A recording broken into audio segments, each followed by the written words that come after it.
Great. I am thrilled to welcome all of you to our March Readiness Project's Changing the Odd Thought Leader interview. Today, Karen is joined by Hetty Chang and David Osher to engage in a dialogue and unscripted conversation focused on the power of attendance data. So we're really pleased to have Hetty Chang, the President and Executive Director of Attendance Works, with us. Hetty has more than 2 decades of experience in the fields of family support, family engagement, education, and child development. We're also joined by David Osher, who is the Vice President and Institute Fellow at the American Institutes for Research. So many things I could have said in David's bio, but what I'm choosing to highlight is David is the author or co-author of more than 300 books. You can see the collection of books behind him. So with that introduction, I am going to hand it off to Karen to begin our dialogue for today. Thank you, Catherine. I am so excited. We started this conversation in December in one of our Make the Invisible Visible series, the last of the 5, and we didn't have nearly enough time. So we're really glad that Hetty and David decided to come back so we can have almost a full hour to dig into this really important topic. I don't think I need to tell any of you that before COVID hit us, 1 in 6 students was already chronically absent. And as the data has been reporting out this year, we know that we're going to see dramatic increases in absence, especially for populations who were hardest hit by COVID. So reconnecting with students and re-engaging them in learning is a top priority for communities across the country. This is really clear. But what we want to dig into is that the pandemic really prompted us to ask perhaps some long overdue questions, like what do we mean? What does it mean to attend? And what does it mean to be absent? And what does it mean to be chronically absent? And how does the way we think about these ideas influence our strategies for both measuring and addressing the issue? So these are the questions that really Hetty had and David had before the pandemic hit.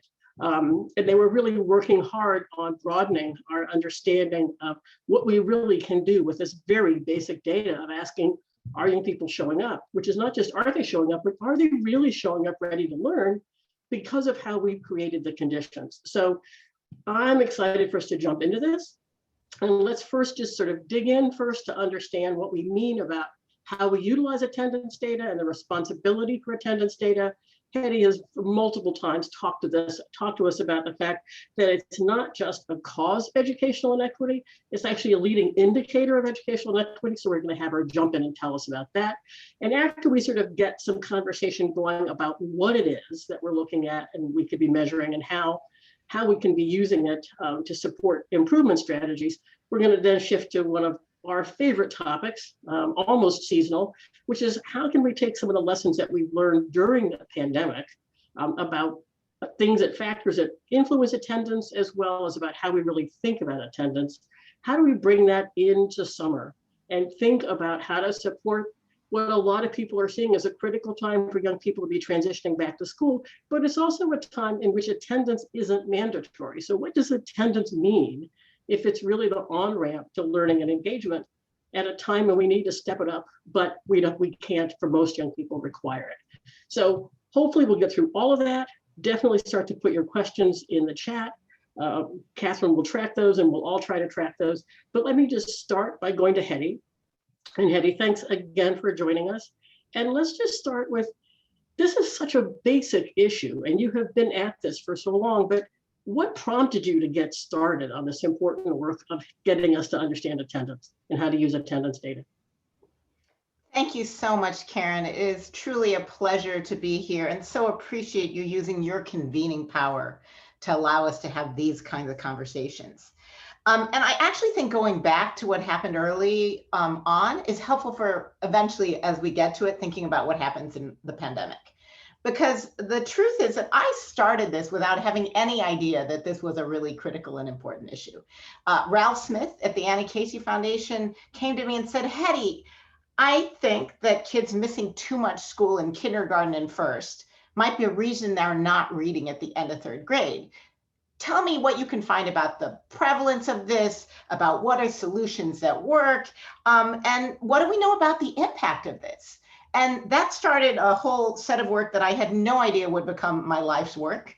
But what I learned at that time So what's not rocket science is we were able to partner with Columbia to prove what we already suspected. Yes, indeed, if you miss a lot of kindergarten and first, you start not reading proficiently at third. And in fact, for low-income kids who don't have the resources to make up for the time lost on task in the classroom, it in fact predicts even poor fifth grade outcomes. And you can now start to see a whole set of things. You know, kindergarten, first grade absence can even predict suspensions in the middle grades, being held back. There's a whole host of research. What was surprising was to realize at that time, this is what, 2006, that actually no one was tracking this data. Missing school for any reason was not something we monitored. We looked at average daily attendance and we looked at unexcused absences. And because we didn't look at kids missing too much school for any reason, we were missing out on huge numbers of kindergartners, first graders, our little ones, because the unexcused absences tend to capture on our older kids. And the other problem is it meant we would intervene too late because kids would already not be engaged in school. And we were noticing too late afterwards, at which time you need to have much more extensive remediation. What I would also say is that part of what shifted over time was that we've put in electronic data systems. When I started this, it was paper and pencil. Electronic data systems all of a sudden started allowing us to create and look at this data much more easily. It's why it's gone to scale. But I also want to talk about the fact that we created Attendance Works because what I realized in the first year of looking at this, I remember, and actually this district will come up again. I was looking at the data for Cleveland, and what I saw was they had 40% of their kindergartners who were chronically absent. And I looked on their state data report card, and it said 90% average daily attendance. And I'm like, can those two things really exist together? 90% sounds okay. And they can exist together because average daily attendance masks large numbers of kids. And I realized no one was looking at it in the country. And if we couldn't start to address this issue, we were giving up on a generation. We were giving up on our commitment to ensure an equal opportunity for every child to learn, because there was a whole group of kids, particularly in low-income communities, kids that have been disproportionately affected by racism, bias, by our lack of investment, and they weren't even getting the chance to be able to be there and learn. I will also say that as I started doing this work, because I'm going to come back to Cleveland, and I'm going to bring up why I started partnering with David, is I started realizing that when you have that many kids chronically absent, it's really an indicator of systemic issues. Now, some of those systemic issues are barriers in the community, lack of transportation, lack of access to healthcare, unstable housing, all of those things. But there are also barriers that are connected to what's happening in school. And I remember when I finally had a chance to really connect with David, I can't remember how many years ago, and it was because I said to David, I'm starting to do work in Cleveland, and I think they're starting to have an impact on attendance.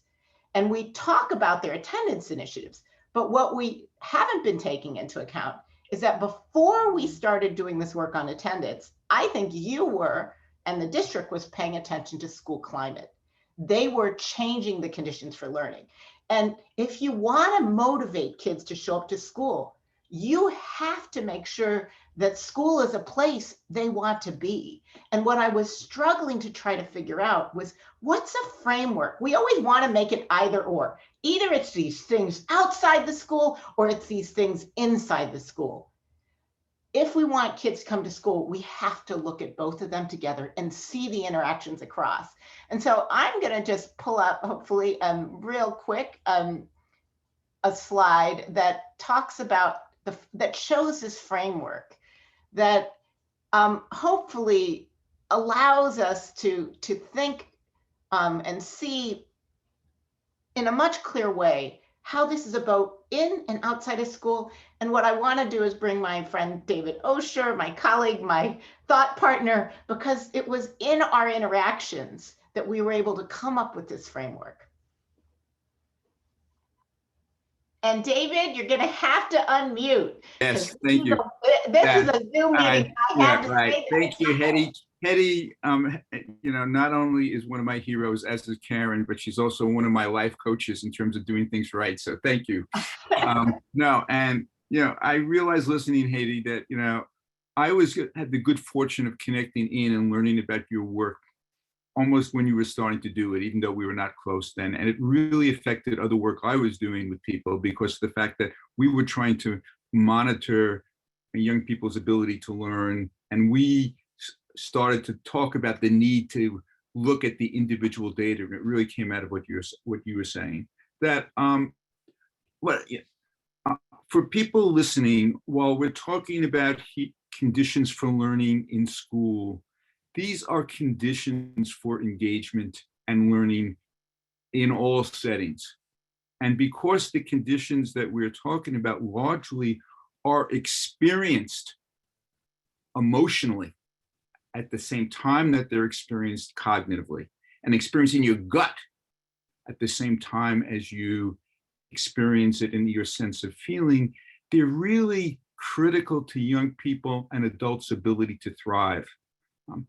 And what are they? In terms of the biggest bucket, it is, let's stay with that same slide for a second. I'll be happy to. Okay, thank you. Because at the biggest element, before I talk just about social and emotional, it is, if we look at the top circle, physical and emotional safety, including health, in school as well as out of school. We used Cleveland when we first came into Cleveland. Kids, there was no soap in the toilets, in the bathrooms. That's important in terms of young people's ability to attend.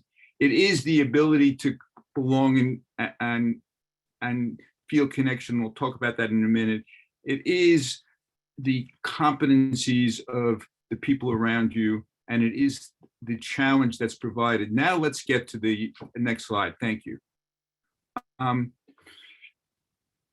We think with other people that there are 4 fundamental conditions for learning. One is the experience of safety, and that's emotional safety. It's physical safety. It's safety in terms of who you are, identity safety. It's safety alone and safety as a member of the group. It's the experience of feeling that you belong. It's the experience of connection. It's that relational support that we all need. And we know from work that Karen and I and others are doing on the science of learning development, that this ends up playing out neurobiologically. It plays out chemically. It bonds us, but it's also how we feel about each other. It's the experience of engagement and challenge, which includes the fact that we want our young people to learn immensely and to develop all the right skills, and they're not just cognitive. And at the same time, it's not just having high standards, though, it's experiencing those standards as relevant to you, and it is being engaged, which I'll talk about later in another way, in the learning process. And it is being surrounded by other people who have good social and emotional competence. And those competencies include their cultural competencies, include their ability to be culturally affirmative.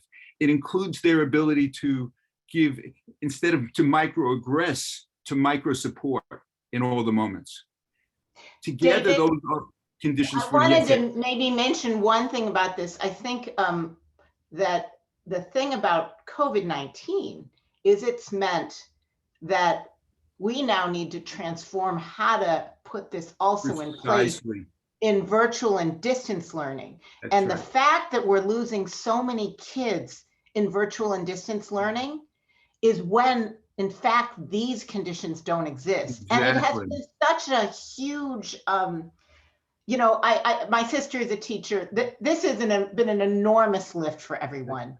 But being able to know how to now do this, even if you were good at it in person, doing it in remote has been an enormous challenge. But we still can't shy away from the fact that if kids aren't showing up, It could mean that we actually failed to provide the supports to put this in place. Precisely. And, you know, there's so many examples, and you were spot on. I mean, that young people who are, you know, are afraid to have the turn on the video because they're embarrassed in their home, are experiencing a lack of safety in terms of the ability to participate in the class.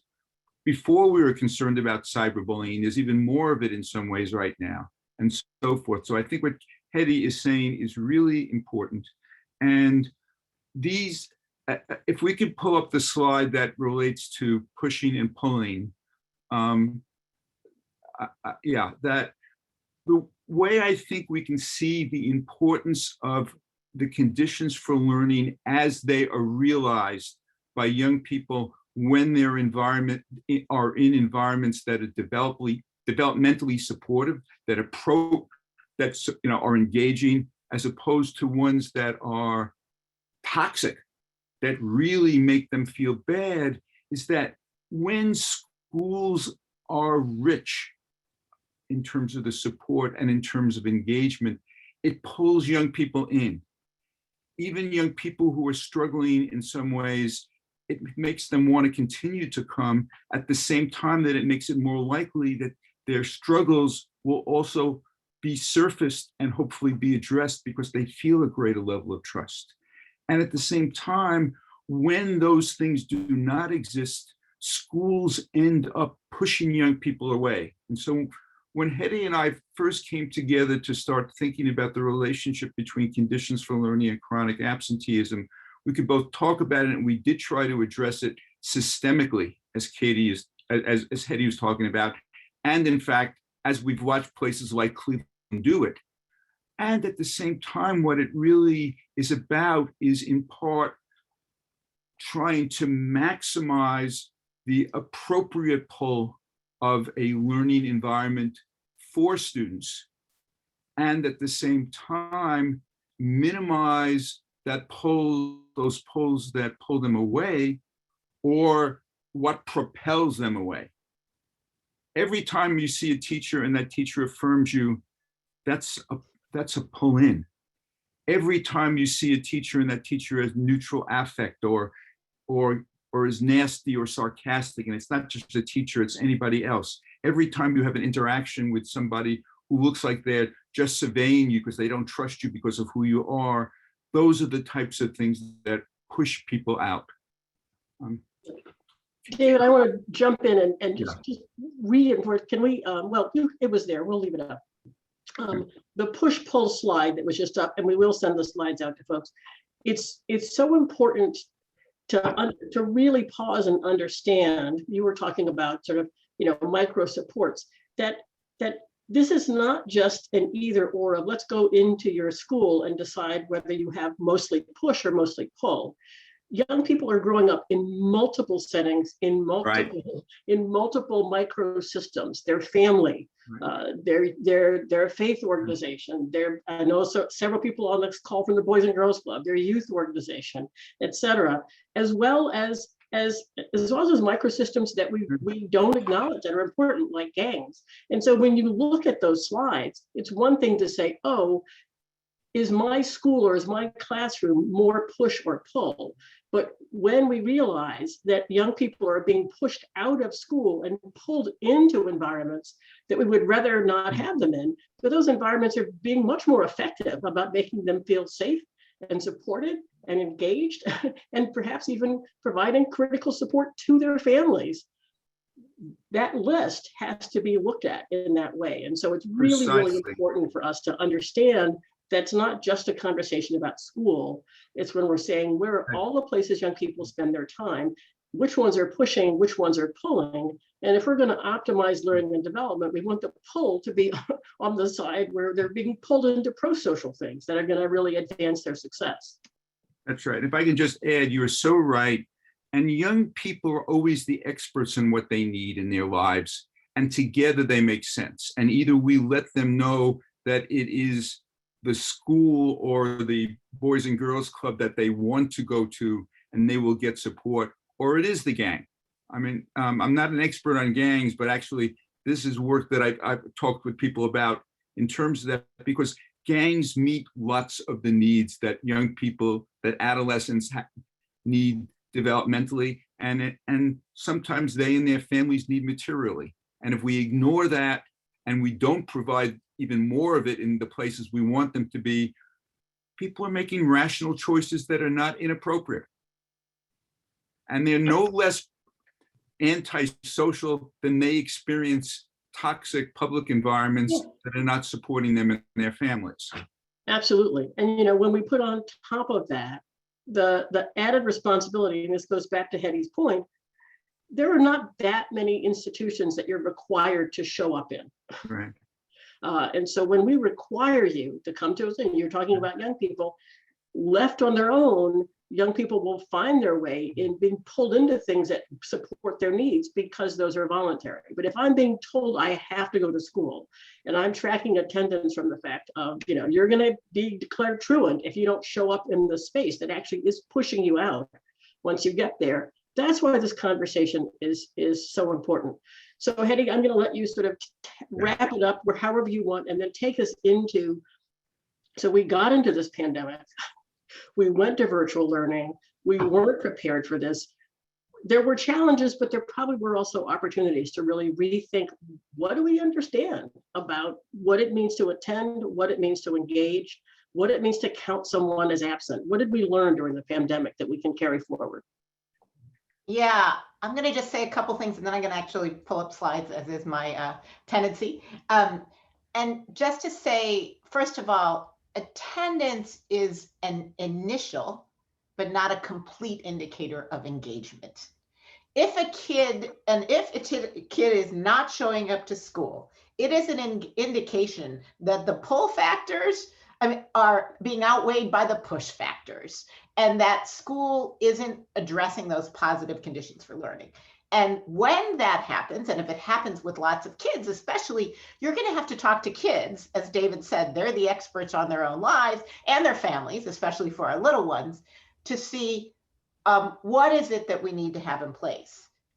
What I think I also want to acknowledge that one of the biggest challenges we have with the pandemic is we closed schools to keep kids safe and healthy, right?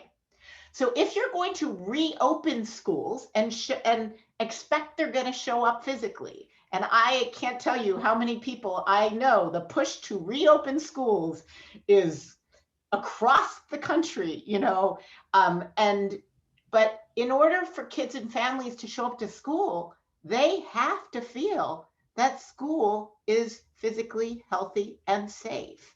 And if they're not showing up, rather than condemning families, you have to question, what are we not putting in a place in our schools and communities?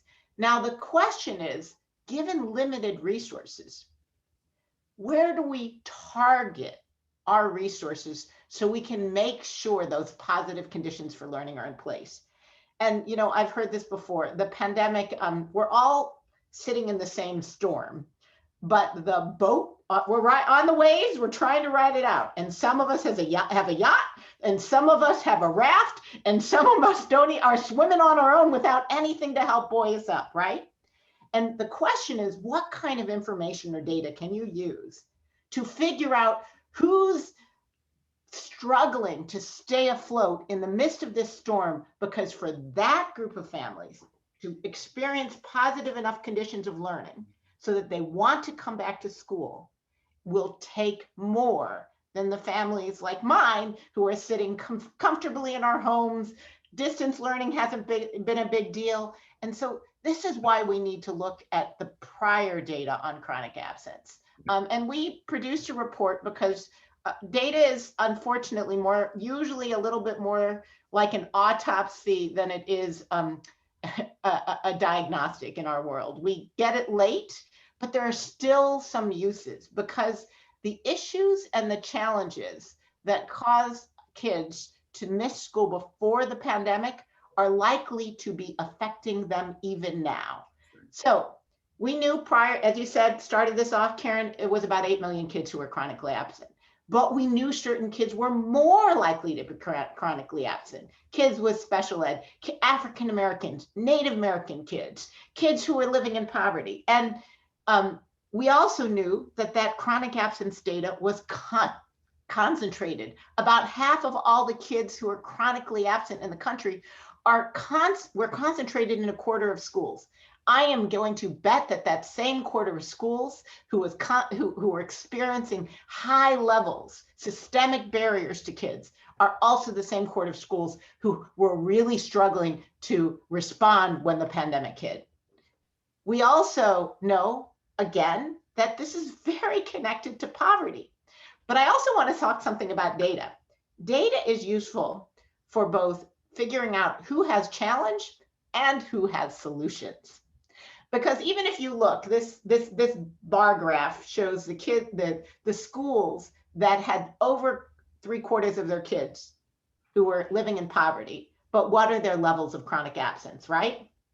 And 5% of those schools had less than 5% chronic absence, even though they had most of their kids living in poverty. That's worth finding out about.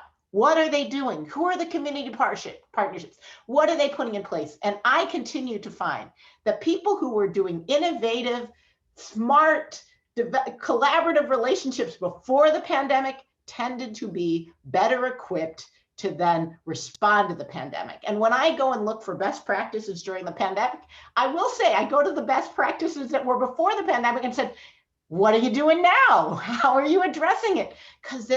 And then the question is, how do we scale them out? We also know, by the way, that from this data, issue isn't just an urban issue. It's not just a rural issue. Every school, every community is affected by chronic absence, has this present. So this is worth all of us thinking about. How do we create those positive conditions for learning? Now I'm gonna point to one other use of good data. So the green arrow here points to the state of Connecticut. The state of Connecticut, over a period of time, moved levels in terms of relative chronic absence. They are now the third least highest level of chronic absence, or lowest level in the country. And I actually have some questions about what's happening with data in the 2 other states, because there's something that I need to understand. And by the way, it is important to always look at data and know whether your first question is, does the data seem accurate? If not, there might be an issue. But what I know about Connecticut is they're a state that had been addressing chronic absence for years. We've been working with them for almost a decade. They have invested in data quality, they've used their data, and they give us an insight about what can happen. So first of all, usually, as I said, data is used as an autopsy. You collect chronic absence data during the year, and then the following year, after everything's done, you publish it and you look at which schools did worse or better and which populations were most affected. Connecticut said, that's not helpful. We're going to collect data every single month, and we're going to produce it now so we can see who's most affected. And even if it's got data that we don't like to see, we need to know what's happening. And you see really troubling trends, almost doubling of the rates. We also see a new group coming up in the Connecticut data. So it was prior to the pandemic, English language learners, young English language learners, tended to actually show up to school more often than English speakers. I have a whole set of theories, might have some biases growing up as an immigrant kid, which is, you know, your parents are like, we came to this country for a reason. I know how to get you to school. You will go to school. And it's about that hope and faith and belief in school. That's a strong pull factor. But in the pandemic, you now have English language learner families who are going into distance learning, whose, if they may not have computers, but they may not even the directions to how to help your kids. They're not in their home language.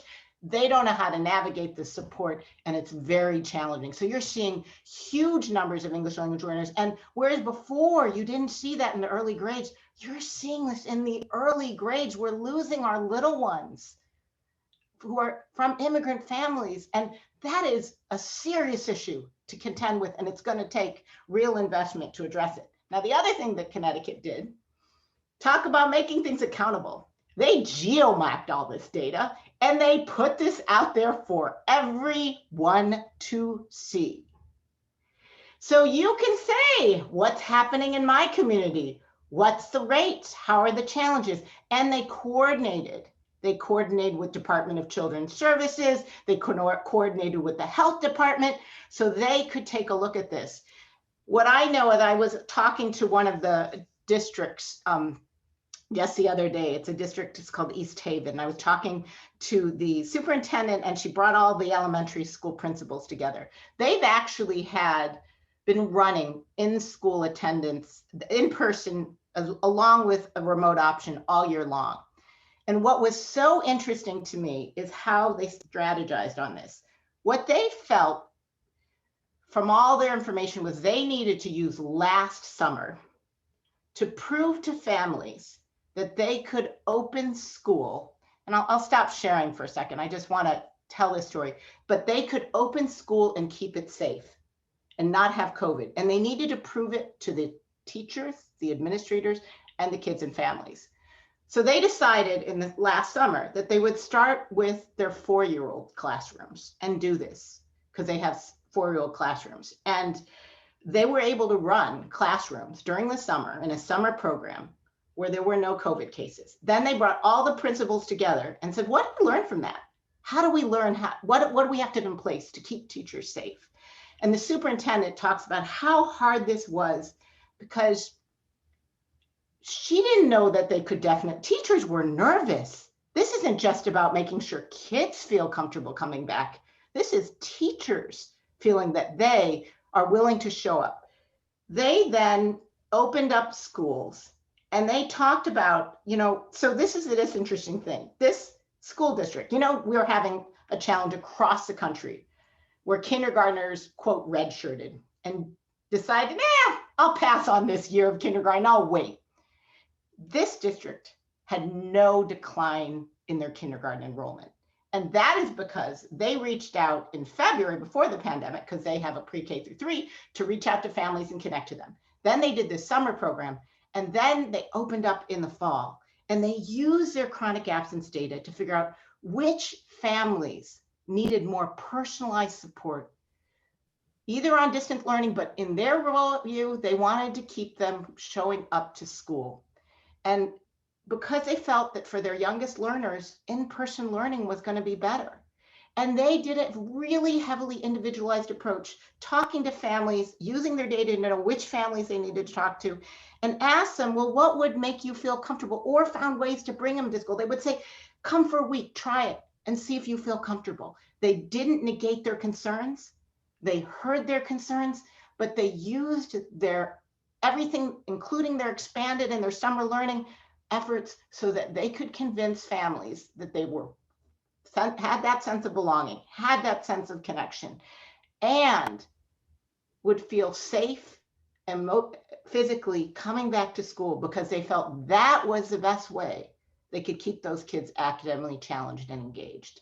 And that's an example of using data and making a difference. And it's an incredibly powerful example. And I'm trying to both listen hard to you and watch what's happening in the chat. But you've used that example to make some important connections between just the intentionality of recognizing that relationships are at the center of this. So that this wasn't just, hey, we're open, show up. It's we're open, show up, come in, have those relationships with the school, with the teachers, with other folks. So I'll just ask one of the questions that's come in from Ken Peckel from the Search Institute. And he's wondering if you've examined associations between the quality and intensity of young people's relationships with teachers or OST staff and their attendance. And David, I know this is one of the things you want to think about, and how do we sort of push up from basic showing up attendance data to what it really means to help us get from attendance to real engagement. So is there anything out there right now? So I don't know that I can show about the intensity, but this is why I think we know that mentoring improves attendance. Success mentoring, it's because you're creating a relationship. When you put kids in connection to an adult, particularly at the school, who then cares about them and they connect with them 3 to 5 times a week, it reduces their chronic absence. I don't know, David, if you've seen other research, but I do think Well, that connection of relationship and attendance makes sense. yeah. But I mean, first of all, our best in that, the best research we've done on mentoring is, it is what Hetty's talking about. And it's really important, given the current debates about tutoring and so forth, that we need to understand that there is a relational component that is extraordinarily special and accelerating. Yes, I have seen some of the impact. We can't get it totally at dosage level. It actually is in the same place that Hetty's talked about Cleveland, because of the fact that we've collected conditions from learning data in Cleveland since 2008, and we've looked at the relationship between conditions for learning as experienced by different subgroups and attendance as well. Now that doesn't get to dosage, but it is very, very consistent with this. And in the book that Tony Bragg and John and other people did on the lessons of school reform in Chicago, what they ended up saying is the schools that had the worst attendance were the schools that combined being totally unsafe and being totally academically unproductive. And they basically said, I'm paraphrasing badly, why would someone want to walk through unsafe streets to end up going to a place that makes you feel unsafe and doesn't give you anything back? That's about the push out of school. And at the same time, to go back to what Karen was saying, and maybe other environments, good or bad, will make people feel safe and more fulfilled. And we're in competition with them until we replace it.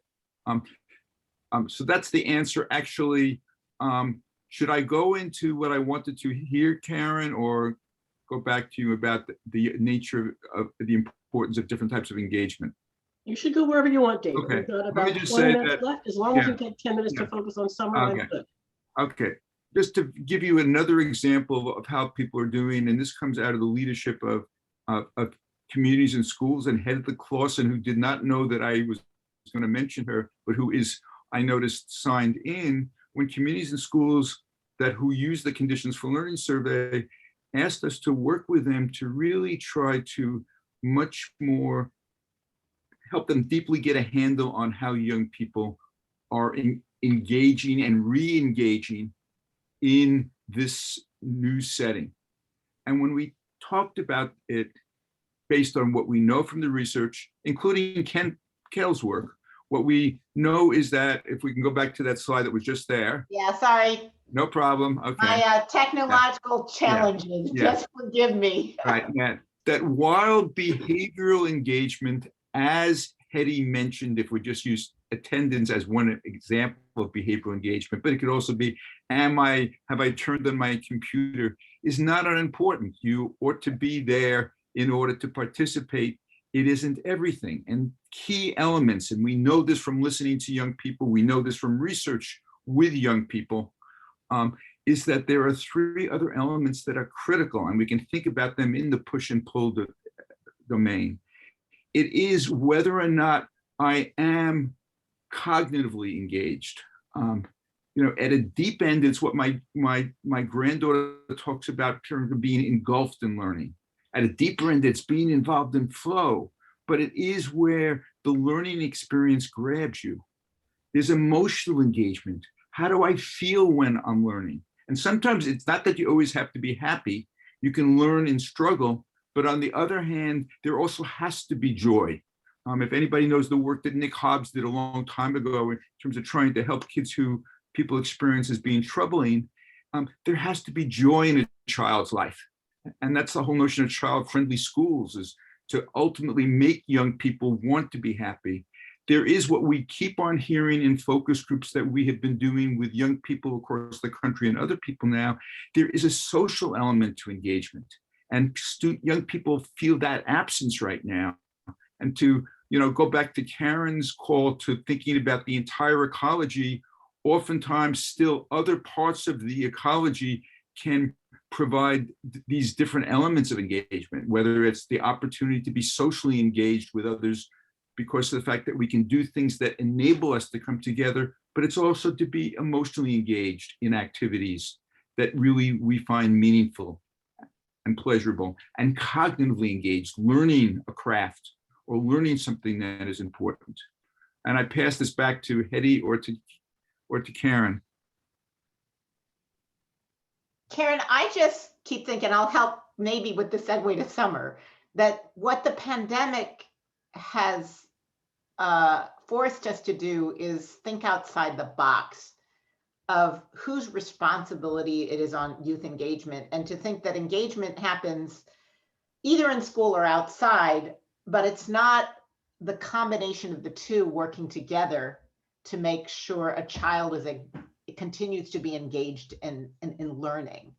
And I think that the needs are huge, both the numbers of kids. Like, one of the things I'm clear about, if we are talking, let's say, doubling of the number of kids who are chronically absent, so we go from 1 out of 6 to 1 out of 3, this isn't a case management approach.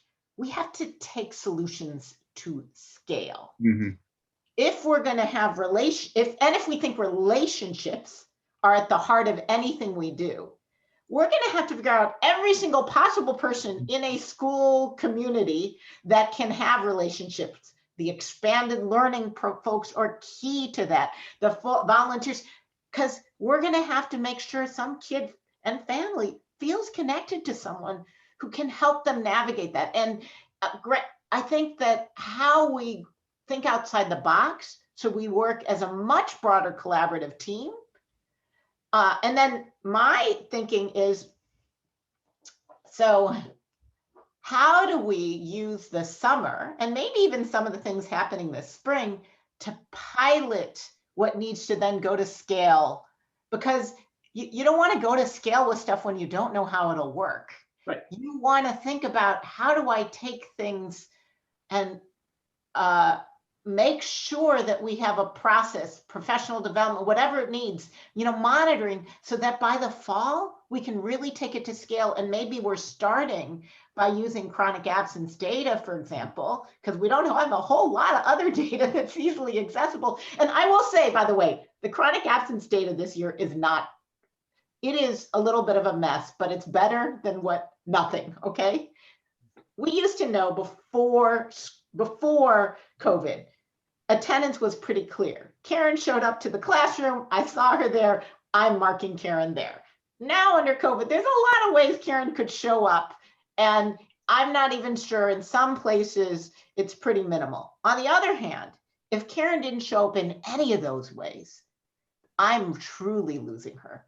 So the chronic absence data isn't all of the kids you need to reach, but it is possibly the most challenged group of kids, and we could be using that data now. Let me build or add another addition to what you're saying, Hetty. I fully agree. I want to play off your East Haven example of what happened in terms of why you had full attendance after people had experienced something that worked, where it was safe. That this summer is also an opportunity for young people to experience engagement in different ways and to re-engage, and not only for them to bring it back, but if we then can enable our schools to listen more to the voices of young people, which I think is what communities and schools trying to do in terms of their monitoring, the way in which they do the work, but they know it, I should say. But schools can do it in different ways. It can feed into the fall. And I just want to add, and I know Hetty believes this, that school community that supports young people includes their peers. Absolutely. Young people can support each other. They need to feel that, they need to both feel engaged to support each other, as well as to know how important it is to be engaged so that they too can support each other, because young people thrive collectively. They don't just thrive alone. So I know that I knew this was gonna happen, because our conversations go like this all the time when we have them. But I want to pull apart, because I think summer is a chance for us to be flexible about this. Some of the things that you said, you've repeatedly come back to relationships. It was in the picture, it was in the center of all your pictures.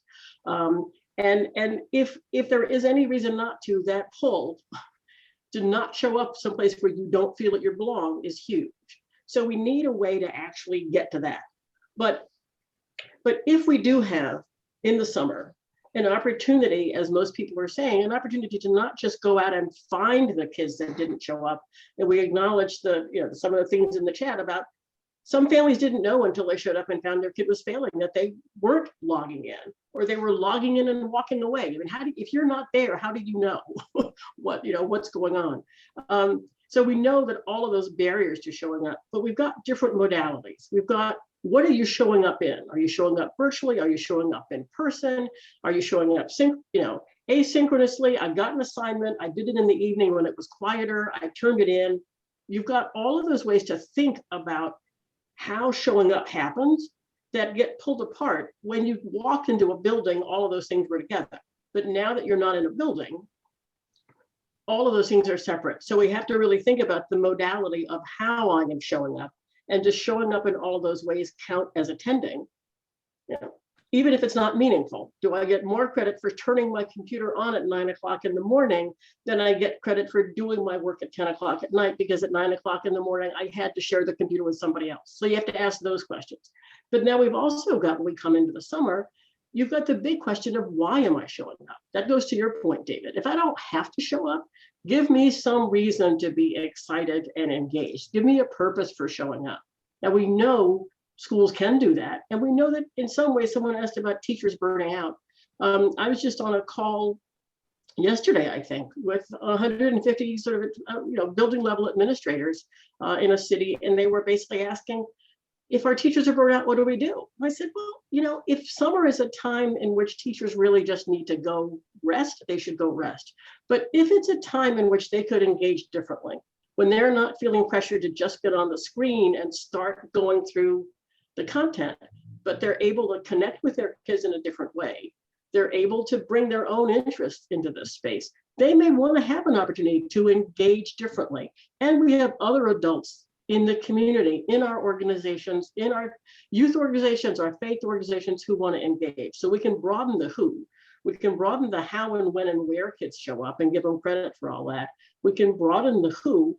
And then again, I just go back to your big why, and why starts by being driven with relationships, but it's got to come out the other end in terms of real engagement in things that are exciting that you actually want to learn. So if summer is that possibility, and I'll put on the table the example, and Catherine may drop a clip into the chat. You all are talking about Cleveland. We've been working in Tulsa, and so the Tulsa superintendent, either today or sometime this week, is going to make an announcement that they are committed on their journey of towards being a city of learning. They are committed to having a summer of learning in which they want every young person to, quote, plug in to an exciting learning experience. Yeah. They want their schools to be open all day, but then the strict instruction is school is open all day, but this is not summer school. Yes. It's not summer school. We are not, the only thing we want you to do is to make sure whatever activities you're doing and doing with your community partners, you're paying attention to the fundamentals. Kids need to be reading. Kids need to be reading and writing and communicating. If you can keep that going, we don't care what the academic content is. And the thing for me that gets back to the attendance point is, when asked the question of, okay, that's fine, but summer is usually voluntary. So what are you going to do? Are you just going to hope kids show up? And no, we're going to count. We're going to take attendance. Wherever the kids are showing up, we're going to come up with, Hetty, this is a chance to broaden that. What does attendance look like and how do you do it? And their trust in their kids was evident by the fact that they said, if we do this right, young people, and in particular the young people that we're most concerned about, who got disconnected, they will show up and they will persist. So they're not going to look for changes in test scores. They're going to look for persistent rates in attendance, just in attendance, wherever that kid decides to show up, as a way to make sure that they reduce the barriers to learning and they increase the conditions in whatever kind of a setting a young person found themselves in. So that's one example of what folks are thinking about to be bold in summer. So Karen, first of all, I think the most important thing is back to David's word of engagement. We want kids to feel engaged in learning. Yep. And how we want to use data is to help us understand which kinds of learning, which are actually engaging kids, and which kids might need more support to deepen their engagement. And the reason why, one of the things, we used to not have easy to use chronic absence wasn't even something people were calculating 10 years ago. Just before COVID, we were at the point where everyone had figured out pretty much how to use their data systems to calculate and produce chronic absence data. We are now in a different situation where a lot of the information about engaging is in your learning management system, whereas the attendance data is in your student information system, or some of it is actually in your virtual platforms. We can use technological solutions, and we have to invest in them so that we can say and monitor easily and see reports to say, oh, much more kids showed up to in-person, or much more persons showed up asynchronous, and it's these kinds of asynchronous assignments that worked. And these, and when we take that data, it allows us to morph more quickly. So we both have to adapt our data systems. Even while we're adapting, we can use it however we're, our Excel spreadsheets to figure this out too, to understand what will maximize engagement through the year. And in some cases, like I noticed a little point about how with high school kids, we've also got a reality. A bunch of high school kids have other responsibilities. They're working and trying to stay to school. So how do you make it that it's not an either or between I'm going to help support my family that's struggling economically, and I'm going to go to school because we know school is going to be essential to them having the income over the long term. Then you want to be able to figure out this is where the blended learning has maybe value that we could be testing out. How could we use blended learning to allow kids to balance that, stay engaged in school, but still meet their other obligations? So we have to look for who are those populations that are challenged? How do we invest in them with relationships, but then using our data to understand this summer, what's working to engage them, what's working to remove barriers, and how do we then scale that out more in the fall when we'll have even larger numbers of kids? Let me just, if I may add to what you're saying, and it's also, again, it's a different level a little bit, it's not inconsistent, Hetty, is I think we can also, because of what we can do with easy data collection, capture much more from individual young people and groups of young people what it is that is working for them to support their engagement and engage them. So we're not just drawing inferences from data. Okay. So we want real concrete data. I mean, and at the same time, what we want is the experiential data from those experts about what works for them and engages them. And watching, as is always the case, as we get to the last 5 minutes, the chat is exploding even more than it was before. But we again can come back again when we zoom in on those adolescents, on those high school students. When we talk about what we're going to measure in terms of attendance, there are things you learn on the job. Again, if we're looking at summer as an opportunity to broaden the definition of where, when, how, and with whom learning can happen, and frankly, to test up, as somebody said, the idea that if the overall purpose is to build young people's broader set of competencies, to increase their levels of engagement and learning, period, to build their identity and help them have a sense of agency, maybe having a summer job is the best thing they could do this summer. Sure. Maybe, and so how do they get credit for that? Is this a way for us to both think differently about where we count young people showing up for learning and how we give them credit for showing up for learning? I mean, where do we go with that? And I know, Hetty, you've been playing with different ways. Someone asked, do we have dashboards? I know you've been playing with the idea of dashboards. So what advice in our last minutes do you have for communities that are really ready to try something bold this summer? What advice do you have for them? I would say, first, figure out 3 or 4 populations that you care about most, because I think you have to be able to take tailored interventions to scale. When you look at your data, is it your kindergartners? Is it your high school kids? Is it African-American kids? Is it the kids in public housing? Figure out who are the partners. who will, starting right now, actually, think about towards the end of the school year, how do I engage and maintain their engagement and find out who, connect with these kids and families and figure out who are the community organizations that they trust. You can do that through the end of the year. In the summer, think about and involve youth and families. What would make you want to show up in the summer? What would be interesting? What would be supportive? How would you engage it? And then how do you make sure there's a warm welcome back into school? And then how you're going to support, monitor throughout the school year, whether they're staying engaged, supporting, and showing up. But I think, so you either pick populations or maybe a few schools. We have to start with a doable group that then you can scale out. If you try to do all of it at once, it gets overwhelming. Yeah. Find a doable starting place. Yeah. And I would just add, as someone who's had to work on dashboards and think about them, the right dashboard is the dashboard for a Model T. You're keeping it simple. It is not the dashboard and the fancy cars we have right now, because you want to be able to hone in on what really matters. And I will add to that wise advice that I think in that keep it simple, keep it close to where the young people and Yes. the adults are coming together. So yes, we may not be able to get system level data, but if we really have a way to find out what we know, whether when those young people are engaging with adults, teachers, other school personnel, youth personnel, community, when they are engaging with folks and increasing that level of engagement and trust, that's going to have a ripple effect that moves them out. And if we're really just asking, could we even trust young people to say, where do you think you are now in terms of engagement? And where do you want to be at the end of the summer?